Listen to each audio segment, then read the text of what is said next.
தமிழக வெற்றி கழகத்தினுடைய தலைவர் மரியாதைக்குரிய விஜய் அவர்களுக்கு இயக்கத்தின் சார்பில் போராட்டத்தில் கலந்து கொள்ள வேண்டும் என்று வலியுறுத்துவதற்காக இன்று தாவேகாவினுடைய கட்சி தலைமை அலுவலகத்திற்கு வந்து கட்சியினுடைய முக்கிய நிர்வாகிகளை சந்தித்து மருத்துவர் அன்புமணி ராமதாஸ் அவருடைய கடிதத்தை இன்று வழங்கியிருக்கிறோம்.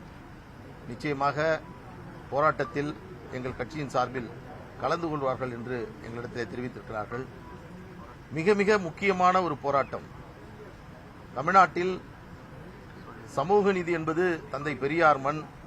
சமூக நீதி இயக்கம், திராவிட இயக்கம்தான் சமூக நீதிக்கு முதல் முழு மூச்சியாக செயல்படக்கூடிய அமைப்பு என்றெல்லாம் சொல்லுகிறார்கள். ஆனால் தந்தை பெரியார் சொன்னார், தலையை எண்ணுங்க, இடஒதுக்கீட்டை கொடுங்கள் என்று.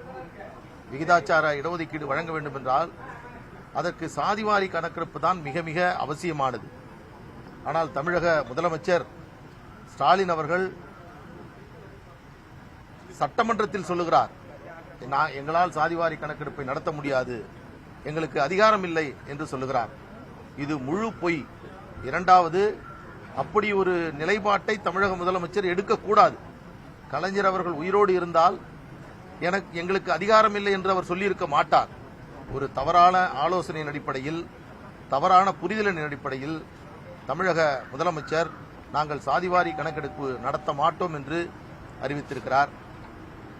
இந்த தருணத்தில் தமிழ்நாட்டில் இருக்கக்கூடிய அனைத்து அரசியல் இயக்கங்களும், குறிப்பாக சமூக நீதியில் அக்கறை கொண்டிருக்கக்கூடிய இயக்கங்கள் எல்லாம் இந்த போராட்டத்தில் கலந்து கொள்ள வேண்டுமாய் எங்களுடைய அழைப்பை இன்றைக்கு விடுத்திருக்கிறோம். 17ஆம் தேதி நடக்கக்கூடிய போராட்டம் என்பது மிகுந்த முக்கியத்துவம் வாய்ந்த போராட்டமாக அது இருக்கும். இதற்கு தமிழக அரசு, குறிப்பாக திராவிட முன்னேற்றக் கழகம் பதில் சொல்லியே ஆக வேண்டும். தெலுங்கானா, பீகார், கர்நாடகா போன்ற பல மாநிலங்களில் சாதிவாரி கணக்கெடுப்பு நடத்தப்பட்டிருக்கிறது. அதனைத் தொடர்ந்து அங்கே இடஒதுக்கீடும் வழங்கப்பட்டிருக்கிறது.